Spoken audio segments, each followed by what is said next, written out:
Hello everyone, Johnny Hurricane here from GamersHeroes.com, and today we're going to go over how to make some rupees in Tears of the Kingdom by going fishing.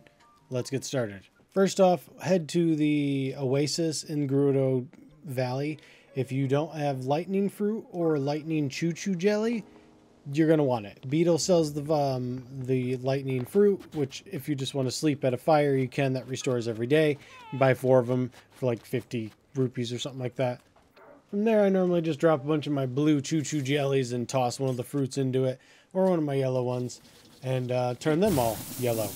And then I have a bunch of lightning, because this is the way to fish. Second, beating the water temple is very helpful, because the Zora River is full of fish. I'm talking like 15 to 20, and that's a pretty big number. So we want to make sure you take care of that temple as soon as possible. I mean, look at all the damn fish going down the river.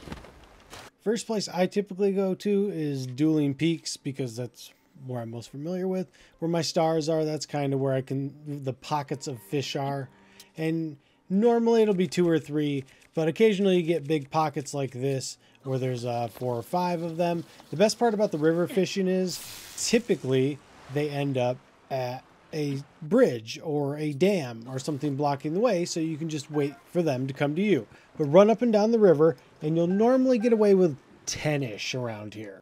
Hutano has a few as well, these little ponds. I'm not going to show them because there's only like 2 or 3 in each one, but it's worth checking out while you're up there. Again, all these things start adding up.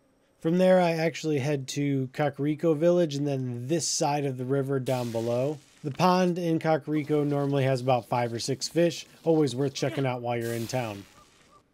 This is the Zora River that I showed you earlier. Just go down that, glancing near the waterfalls especially. At like where the waterfalls fall, you'll find a lot of fish around there. That's always something worth remembering. The bottom of waterfalls has a lot of fish. Speaking of waterfalls, the Akala region has quite a few waterfalls right around here. I recommend having the Zora chest piece so you can go up waterfalls before doing those ones though. Next, we're heading back to the Gerudo area, and this little water river, I guess. It's got a couple of pockets of fish. You're going to want to have to go down below it because you can't see them from up above, so you do have to go down below. I do recommend running along the river on this one because there can be a lot of pockets of fish. The last one I recommend checking out is here on the map. It's a little bit southwest of Hyrule, and there's a big waterfall here.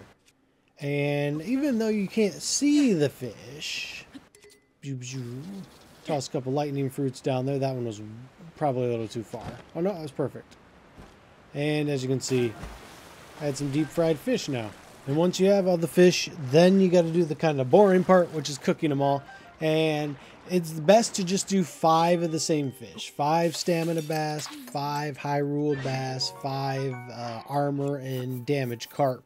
If you don't have 5 and you have 4, drop some salt or some spice on it to give it a little bit more. Or if it's like a stamina one, put a stamina mushroom on it. It does reduce the price a teensy bit, but I mean, it's worth it. And the best part about this, yes, you get good rupees. I think the top tier stamina one's like 147. All of them sell for either around 100 or a little bit more than 100. And of course, you're going to have a bunch of buffs and food for whatever fight you're going to run into.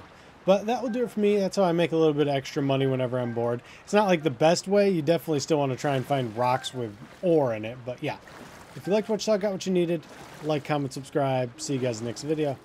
Later, Gators.